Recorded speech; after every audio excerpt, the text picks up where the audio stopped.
Time for tonight's rewrite. When I brought home a bad report card, it never occurred to me or my parents to blame my teacher. We knew what the problem was. The problem was I just didn't study hard enough, or in some cases, I didn't have much aptitude for the subject. And some subjects I was simply afraid of, like chemistry. I never really knew what was going on in chemistry, and that was not the teacher's fault. None of my older brothers did well in chemistry, and they all promised me that I wouldn't do well either, and I met their expectations.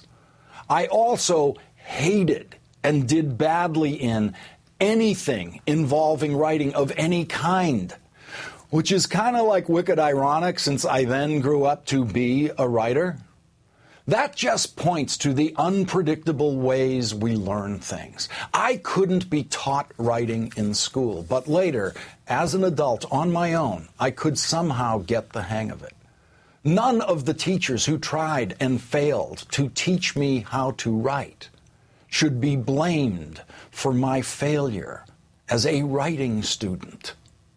There are countless complex variables that go into what we call student achievement. The teacher is only one of those variables. More important factors are home learning environments, individual student aptitudes, individual student effort, the student's expectation, the student's family's expectation, the number of students in the classroom, the temperature of the classroom, undiagnosed eyesight infirmities that make reading difficult. The list goes on and on and on. And the more professional educators have considered the factors that go into student achievement, and the more they have attempted to address those factors, the more our politics have oversimplified them to the point that by the end of the first decade of the 21st century, our politics, Democrat and Republican, has reached the consensus that all perceived underachievement by students is entirely the fault of teachers.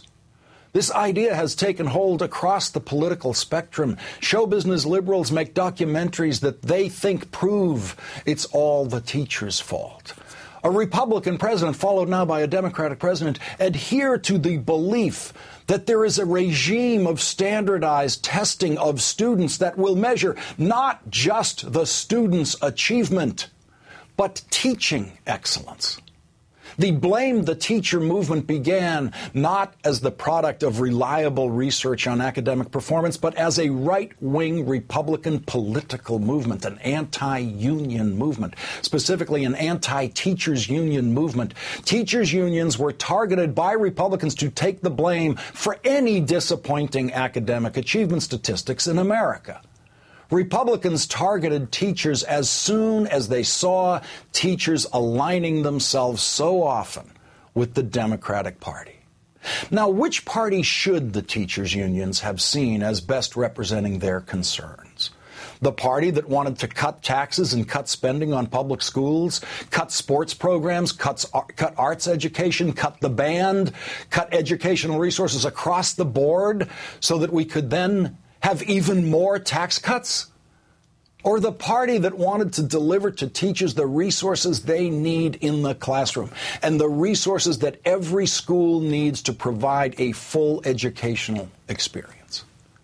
In a cri de coeur to both parties, teachers went to Washington on Saturday for a Save Our Schools rally, and they were joined by exactly one celebrity.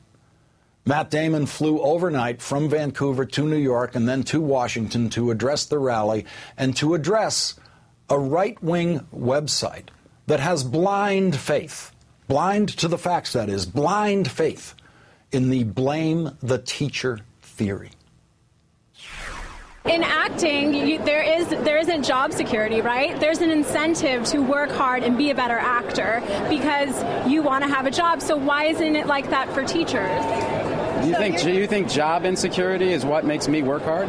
Well, you have an incentive to work harder, but if there's job security... Be an actor. It's not an incentive. That's the thing. So you take this MBA-style thinking, right? It's the problem with ed policy right now. There's this intrinsically paternalistic view of problems that are much more complex than that. It's like saying a teacher is going to get lazy when they have tenure. A teacher wants to teach.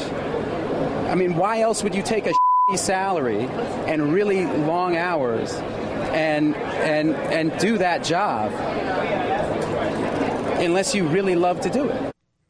That's how crazy the attack on teachers has become, comparing public school teachers' work incentives to the work incentives of movie stars.